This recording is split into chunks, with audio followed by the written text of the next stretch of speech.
So this hour, our focus is building your resume, rebooting it.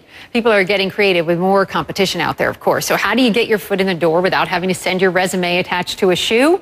Brad Karsh is the president of JB Trading Solutions. He's giving us some good tips this morning. Brad, good morning to you. Are resumes still the best way to stand out of a crowd?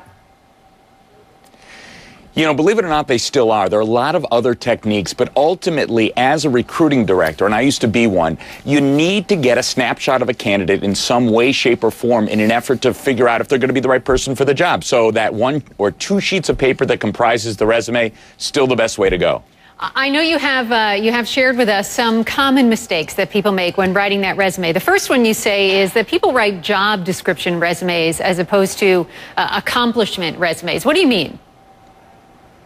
Basically, what most people do, and I'm telling you, I read 10,000 resumes, so I've seen it all. Most people describe what they've done as well as what anyone has ever done in the history of the job. They merely describe their position. So if they're a sales associate, they'll put a bullet point that says, sold merchandise to customers. I'd argue that every sales associate in the history of the world has ever done that. And what people need to do is write what I call accomplishment resumes.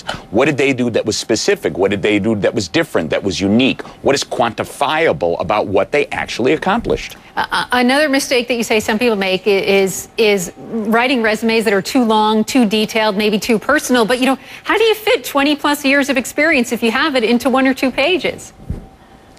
That's a great point. And what I advise people to do is really focus on what you've been doing most recently and what's most relevant to the next job that you're going into. So even if you have 20 years of job experience, the fact of the matter is right now, I don't care what you did as an intern in 1995. That's going to be less relevant to me. So you can still list those jobs on your resume, but don't give me a lot of bullet points, again, about accomplishments on how you helped launch the new C++ program that is no longer relevant in the world today. So focus on what you did most recently. And you say to avoid language like hardworking and great leader. I mean, I would think some people would think that's a good idea. So why should we avoid that? I call those self-ascribed attributes. Anyone in the world can write on the resume that they're hardworking, that they have great communication skills, that they're a wonderful leader. There's no test or law that you'd have to pass to show that you can do that. So as a recruiting director reading thousands of resumes, you tend to get very skeptical. I always say it this way. If you weren't hardworking, would you write moderately hard worker with so-so communication skills?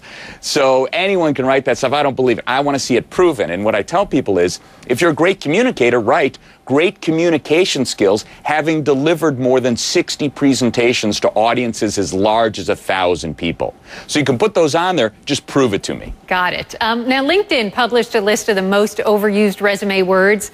The top 5 are creative, also organizational, effective, extensive, experience, track record.